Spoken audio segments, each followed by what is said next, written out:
Good morning. Thank you for joining Stuff today. Good to be with you, Lee. Now, it seems incredible, but this is the first sitting week interview that we've actually had this year. It's been a remarkable start to the year. There's a change of Prime Minister, flood, cyclone, kind of waiting for plague or pestilence, really. But tell me, you've been up in cyclone-affected areas in the past few days. What's the single thing you've seen that's been most affecting for you? It's actually just people who have lost everything, you know. I was reflecting on a lovely dad that I met in an Auckland evacuation centre. You know, his wife had died actually 4 years earlier. He had 2 children. His eldest son was just about to start high school, and the house that he rented was a basement flat and had been completely wiped out. And he had literally nothing but the clothes on their back. They'd got to an emergency centre. They'd been roughly put up that night.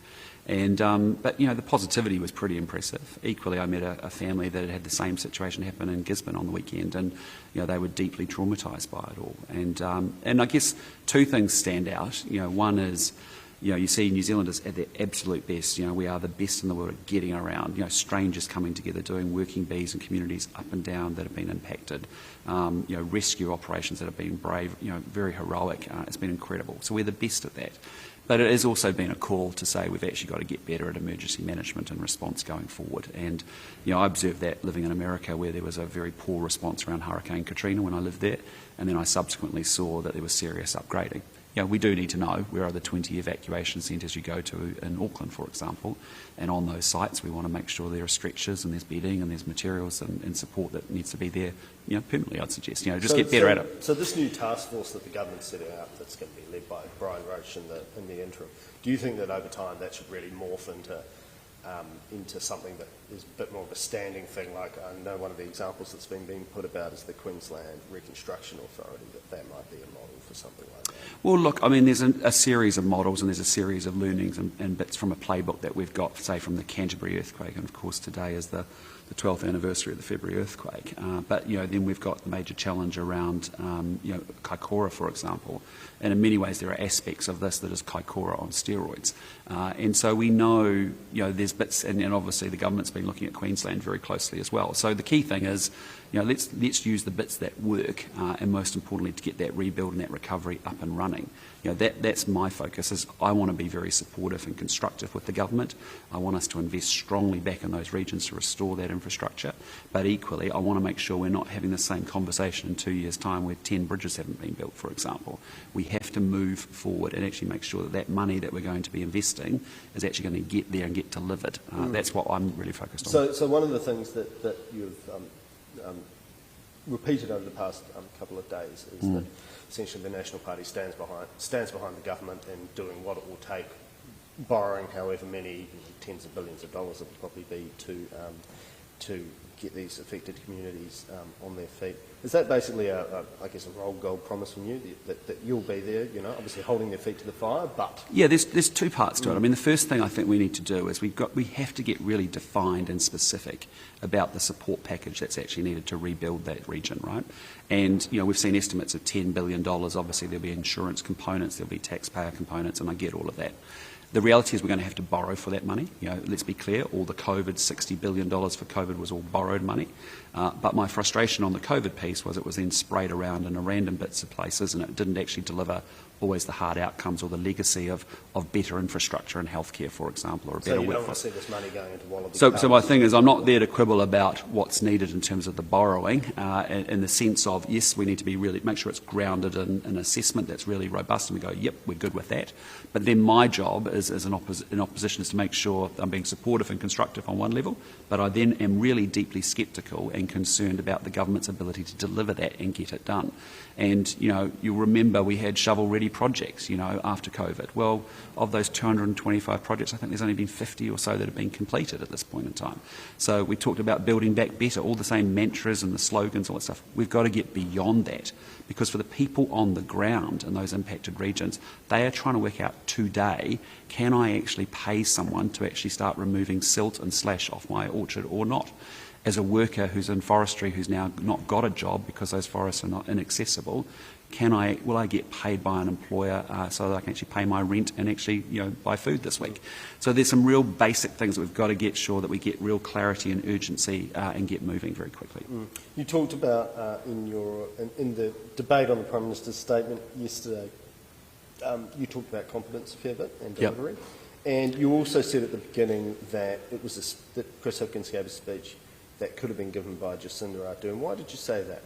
Well, because when I look at that speech, what we get is a laundry list of stuff. And this is a government that has failed utterly to deliver on anything. The economy is going backwards, crime's rising, education's at the worst it's ever been, healthcare system's falling apart, and housing and infrastructure hasn't been solved. And they've had 5.5 years. And Chris Hipkins has been a part of that government in the past, and now he changes his words and wants to say it's all different now under a new leadership. Well, give me a break. It's not different. The reality is we're going to see a government that just doesn't still know how to get things done. So what was your take on Three Waters, which now appears to be the policy that dare not speak its name? Well, it's just, the bottom line is what is happening with Three Waters. I think he's sitting on the fence, if I'm really honest with you. We're deferring a national income insurance scheme, but it's coming back. Hate speech, it's been deferred, but it's coming back. You go back through it, well, why are we doing a $30 billion investment in light rail in Auckland? That's an obvious place I would have thought that you'd actually want to have some fiscal responsibility around, and you'd actually poleaxe and stop that project immediately. That's money that we need.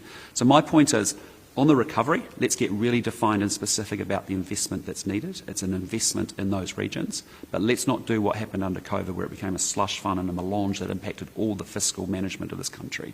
On the other hand, we've got a government not managing the underlying economy and not managing inflation well, and where today we'll likely see an OCR increase. That's a symptom of a government that has not dealt with inflation well. Let's talk a bit about inflation. The Reserve Bank is widely expected to lift its interest rate by 50 points today.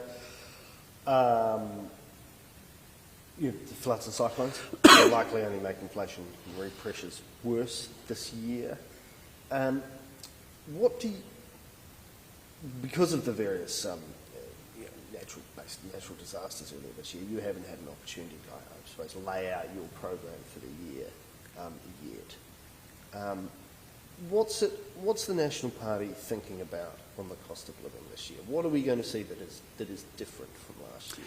Well, you're going to see a range of things. We've been working over the last 6 to 7 months actually on our policy quite intently, and we want to be able to get that out. Obviously, the start to the year has meant there's very little oxygen for an opposition to be able to actually talk and present that policy and actually get it understood, and actually for the public to be able to hear that through the media at the moment, and understandably so, given the crisis, given the change of Prime Minister, all those sorts of things. But the reality is the underlying issues in New Zealand remain the same. The cost of living is not being reduced for people. We're not working out how to grow our income sufficiently. We haven't got resilient infrastructure in place. We're not restoring law and order, and we're not delivering better health and education. That's what this election is going to be all about. And it's actually an assessment from the New Zealand people. Who do you trust to deliver and get things done the most? That's what they want us to do in this place. That's what I've built my life doing, is getting things sorted and under control and getting things done. We've got a government that's demonstrated over the last almost 6 years that it cannot do any of those things. Outcomes in all of those spaces have gone backwards. On law and order, do you think that the situation up north, reports of sort of shootings and lootings, are they rumours, or is that wisdom from the ground? You've got a really complex situation happening on the ground where communications are spotty, people are under-reporting because they can't report because they don't have communications.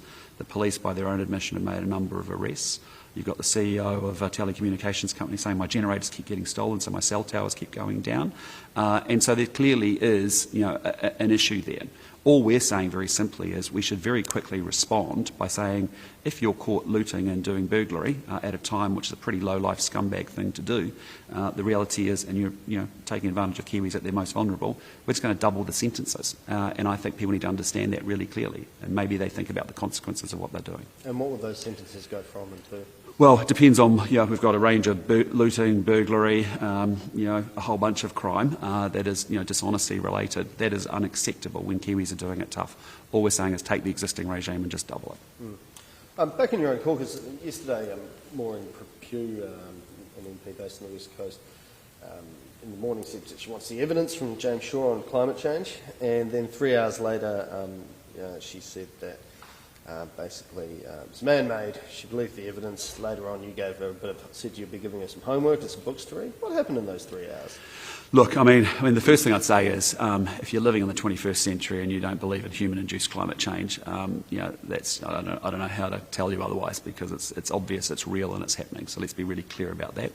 The second thing I'd say is the national government has a pretty proud record in this space. We're the government that signed New Zealand up to the Paris Agreement. We worked incredibly strongly with this government, and we're deeply committed to net carbon zero 2050, NDC goals, emissions reduction budgets, all of that good stuff. Maureen had a terrible interview yesterday. She didn't express herself well. She understands the position really clearly around the fact that the science is very strongly saying human-induced climate change is real, and as a result we had a conversation about that, and I want her to augment her understanding of that by with a reading list. It is what it is. She said it inappropriately. She didn't express herself clearly, but she understands our position. She's mortified by it, and she tried to clarify it as quickly as she could. More broadly, climate change has been an issue of difficulty for the National Party because of some of its natural constituency. How fast and how quickly, and what's the policy mix. I mean, do you think that that this gives you a bit of an opportunity as the leader to, stamp your mark on the party and its direction, particularly in the climate space? Well, I think, I've done that from the get-go. I am unequivocal about being deeply committed to the goals and the outcomes.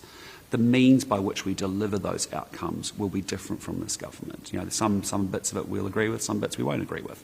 But there's a few things that we would do very differently. We have to balance agricultural emissions and find a pragmatic, practical way through it. I think we can lead the world through that. I think we have the best sector, the most efficient sector in the world. We should be backing them. That sector is continually evolving. It's come up with its own ideas about how to deal with agricultural emissions pricing, for example. The government didn't even listen to it, threw it out the window, said, no, we'll destroy a fifth of our sheep and beef farmers in 7 years and we'll move all that emissions offshore. Global emissions don't get any better. So the problem I've got is that this government talks the bumper sticker and the headline, just transitions, our nuclear-free moment. And when you get below the surface, nothing has happened on emissions. Our emissions have got worse. There's no doubt that we're now importing 3 times the amount of Indonesian coal predominantly than we did in any year under a national government, because you don't think through the second, third order consequences of it. And so we need substance and we need a plan to be able to deliver those outcomes. For example, government could be doing an awful lot to make consenting of renewable energy much, much easier. If you go talk to wind farm operators who want to be able to put renewable energy into New Zealand, the resource consenting process is an absolute nightmare. It's too long. We don't want that capital going off to other countries and investing elsewhere. That's a role that government could play if it was really serious about the mechanics of actually how you deliver those outcomes, which we're deeply committed to. It's just the means by which we do it will be different. And finally, obviously we've got first question time today in the House for the year. And then I think there's a week recess, and then we're back for a couple of weeks after that. When will the public get a chance to hear a bit more of a substantive laying out of what National's going to be like? Yeah, look, I mean, as I said, we've been working really hard on our policy because, as I've said, this year is about moving. Yes, we're going to oppose the government, do our job, because that's why we called the opposition. But it's also important that we really propose ideas to take the country forward. And that's what you're going to start seeing in a matter of weeks. And we've got a series of rolling thunder of thoughts and policies that we want to be able to get out. It's important that we do that in the right way. I want New Zealanders to really hear them, and I want them to debate and discuss them, and really think deeply about these policies and ideas are things that are going to help them. And at the moment, what do they need? They need help on reducing the cost of living crisis. They need to know that there's a plan to grow the economy and ultimately grow incomes for all. They need to know we're going to restore law and order. They need to know that we're going to build resilient infrastructure. And they need to know we're going to deliver better health and education. That's where our frame will be. Christopher Luxon, thank you so much for joining us, and all the best for the rest of the year. Always good to be with you, Luke. Thanks so much.